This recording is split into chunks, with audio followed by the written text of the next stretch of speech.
akým aktivitám sa venujete v tejto dobe? A na nich aj tak trošku poznám, to je taká ochranárska mimo, predpokladám, že áno. Tak momentálne pracujem v jednej spoločnosti, ktorá sa venuje vzdelávaniu. Aj v strom života som sa venovala vzdelávaniu, takže to robím aj teraz. Akurát teraz na to využívame moderné technológie a venujeme sa vzdelávaniu cez internet, ale osobne mám celkom veľký priestor v tej spoločnosti na sebarealizáciu a venujem sa projektom, ktoré sú zamerané na environmentálnu výchovu. Čiže takisto spolupracujem s inými mimovládnymi organizáciami, teda okrem stromu života ešte aj s ďalšími, s ktorými pomáhame vytvárať online materiály pre ďalšie vzdelávanie učiteľov, žiakov a všetko zamerané, alebo teda väčšina z nich je zameraných na tú environmentálnu výchovu. Takže áno, aj profesne to využívam a samozrejme aj v súkromnom živote. Už som mal ešte takú jednu otázku. Profesionálne sa venujete vzdelávaniu a nejaké tvorbe metodík pre vzdelávanie a tak ďalej.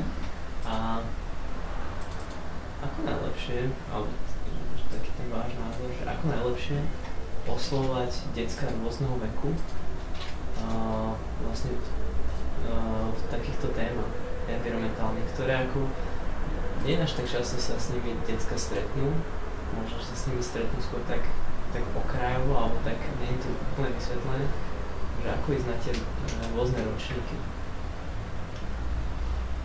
Alebo čo preto spraviť.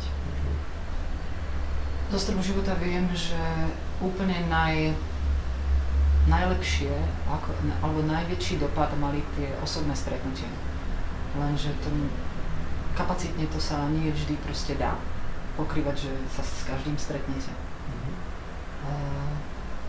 Tie možnosti internetu, ktoré sú momentálne, sa dostanú k väčšiemu počtu ľudí, ale je to zase obmedzené tým, že tam chýba ten osobný kontakt. Tak si myslím, že kombinácia týchto dvoch, rozumná, aj nejak toho internetu na poskytnutie informácií, ale hlavne aj toho osobného kontaktu je úplne najlepšia vec a ja si myslím, že najlepšie je ísť príkladom pre tých, ktorých chcete vzdelávať, pretože ťažko budete niekomu vysvetľovať, aby ochraňoval prírodu, keď to nebudete robiť vy sám.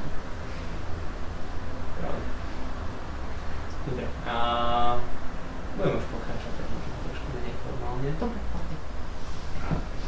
Ďakujem, že sme mali takúto možnosť byť s vami porozprávať. Ja ďakujem.